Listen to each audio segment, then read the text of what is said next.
Hai, selamat datang di Kriminal Sejenak. Hari ini kita akan bahas satu kasus dari Singapura.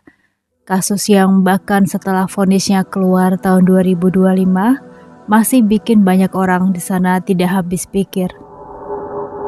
Seorang anak perempuan baru berusia 4 tahun, meninggal di atas lantai rumahnya. Ibunya ada di ruangan yang sama.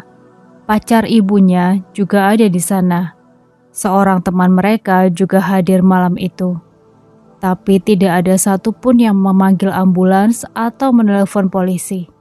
Yang mereka lakukan setelah menyadari anak itu sudah tidak bergerak adalah melanjutkan memakai obat-obatan terlarang. Anak itu bernama Megan Kung Yuwai. Sebelum kita bicara soal bagaimana dia meninggal, aku ingin cerita dulu soal bagaimana dia hidup. Megan tumbuh di flat kecil bersama neneknya, Madam Chua, perempuan yang sehari-hari bekerja sebagai petugas kebersihan. Hidup mereka tidak berlebihan, tetapi cukup. Setiap sore, Madam Chua menjemput Megan dari sekolah. Mereka makan malam bersama dari warung di dekat rumah. Setelah makan, Madam Chua akan memandikan Megan, lalu mereka duduk di depan TV. Megan selalu duduk di atas pangkuan neneknya. Megan anak yang peka. Dia tahu neneknya bekerja keras, dan dengan caranya sendiri yang masih sangat kecil itu, dia ingin membantu. Dia kumpulkan koin dan uang kertas ke dalam sebuah kaleng bekas wafer rolls, karena dia tahu mereka butuh uang untuk makan. Pernah satu kali dia lihat neneknya sibuk beres-beres, lalu ambil sapu dan mencoba ikut membantu. Sapunya lebih tinggi dari badannya. Sapunya patah dan Madam Chua tertawa melihatnya. Dan Megan sering berbisik ke neneknya, "Ama, aku adalah bayi emas Ama." Orang tua Megan, Simon Kung dan Fu Liping, sudah bercerai sejak Megan masih kecil. Keduanya pemakai narkoba, dan pernikahan mereka tidak pernah berjalan baik. Simon berkali-kali masuk penjara karena narkoba. Setiap kali dia ada di penjara, Megan tetap ada dirawat oleh neneknya. Setelah cerai, sebenarnya Fu memegang hak asuh penuh, tapi sehari-hari Megan tetap berada bersama neneknya. Sampai Fu mulai serius dengan seorang laki-laki bernama Wong Xishiang. Wong waktu itu mempunyai kasus yang belum selesai di pengadilan, perdagangan narkoba, konsumsi narkoba, kepemilikan 2 pedang samurai, dan pernah menyerang seseorang sampai babak belur. Dia sedang menunggu sidang, tapi bebas dulu sementara. Dan selama itu dia kenalan dengan Fu. Fu mau membawa Megan tinggal bersama dengan mereka, tapi sang nenek langsung menolak. Megan sendiri pun sebenarnya tidak mau.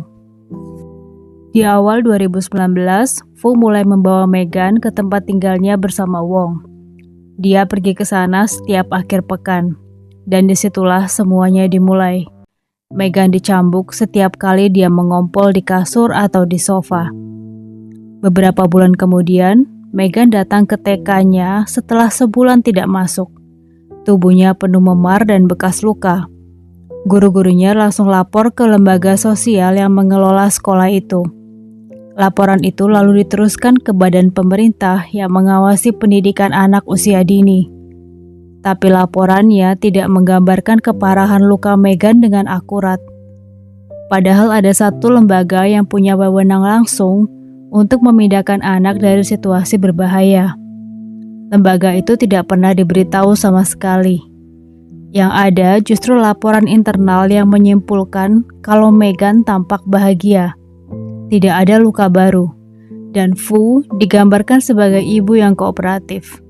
Kasus ini sendiri dicatat sebagai disiplin berlebihan, bukan penganiayaan. Tapi setidaknya ada satu langkah yang diambil lembaga sosial itu, yaitu membuat surat perjanjian tertulis. Isinya sederhana.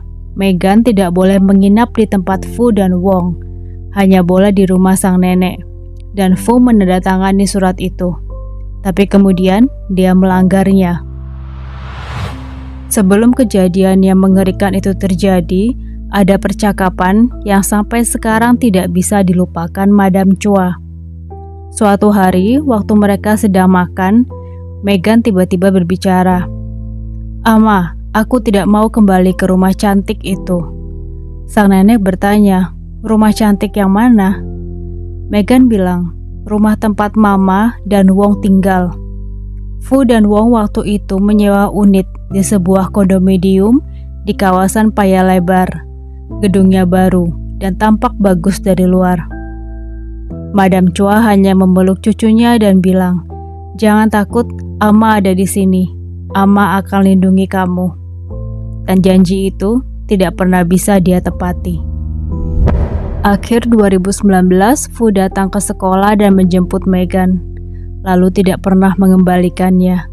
Surat perjanjian yang sudah dia tanda tangani sendiri itu dilanggar begitu saja. Setelah itu, semua komunikasi diputus dengan neneknya, dengan Simon ayahnya, dan dengan seluruh keluarga besar. Semua permintaan dari siapapun untuk ketemu Megan akan ditolak oleh Fu. Pihak sekolah sendiri berulang kali mencoba menghubungi Fu, tapi tidak ada respon sama sekali. Lembaga sosial melapor ke badan pengawas yang lalu disarankan agar polisi diberitahu, tapi tidak ada satupun dari mereka yang langsung bergerak. Tidak ada yang tahu kemana Fu dan Wong pergi. Tidak ada yang tahu bagaimana kondisi Megan di sana. Sementara itu, begitu Megan tidak punya lagi orang luar yang bisa melihat kondisinya atau bisa membelanya, Wong makin leluasa. Dia memukul, menampar, dan mencambuk Megan secara rutin. Fu hampir tidak pernah menghentikan ini. Malah dia sering ikut melakukan hal yang sama. Dan satu hal yang bikin ini lebih dari sekedar kekerasan biasa, Wong mengajari Fu bagaimana cara menyiksa Megan tanpa meninggalkan bekas yang kelihatan. Mereka tahu persis apa yang mereka lakukan. Suatu malam di bulan November, Megan tidak bilang ke Fu kalau popoknya sudah penuh. Hukumannya, Fu melepas popok kotor itu dan memasangkannya di atas kepala Megan. Tidak lama setelah itu, Megan menangis dan ingusnya tidak sengaja mengenai Fu dan Wong. Fu menampar Megan, lalu mengusap ingusnya sendiri ke wajah putrinya. Mereka juga beberapa kali merekam Megan waktu lagi nangis dan memperlihatkan videonya ke depan umum. Rambut Megan dicukur habis. Wajahnya pernah dicoret dengan kosmetik karena dia main dengan kosmetik ibunya. Megan juga dipaksa makan sisa makanan dari tempat sampah. Di bulan-bulan terakhir sebelum kematiannya, semuanya semakin parah. Wong mulai mukul Megan dengan batang kayu. Rahang Megan pernah sampai bergeser, dan Fu tetap tidak membawa anak itu ke dokter. Megan dipaksa telanjang di dalam rumah. Seringkali tidak diberi makan, kecuali kalau Wong lagi mau memberi dia makan. Dan setiap malam, Megan tidur di dalam kotak tanaman. Dan pernah dia sampai kena gelombang panas karena dikurung di sana. Sebelum semua kontak terputus total, Fu masih sering sesekali menelpon sang nenek. Di salah satu panggilan itu, Fu bilang dengan santai kalau Megan sekarang tidak suka bicara. Sang nenek sebenarnya curiga, tapi dia masih bisa dengar suara Megan sayup-sayup di belakang. Dia pikir mungkin semuanya baik-baik saja. Dan beberapa minggu kemudian, Fu memutus semua kontak. Tidak ada lagi suara Megan yang bisa didengar neneknya. 17 Januari 2020, Madam Chua membuat laporan polisi. Sebenarnya Megan waktu itu masih hidup. Dua petugas yang menerima laporan itu kemudian terbukti tidak mengikuti prosedur yang berlaku. Malam 21 Februari 2020, ada teman mereka di dalam rumah itu, perempuan bernama Nouvelle Chua. Wong marah kepada Megan karena buang air kecil, dan dia memukul perut Megan dengan sangat keras. Lalu Megan terjatuh dan dibaringkan ke lantai. Wong, Fu, dan Nuvel pergi memakai narkoba. Mereka meninggalkan Megan di sana. Beberapa jam kemudian, mereka baru lihat kalau Megan sudah tidak bergerak.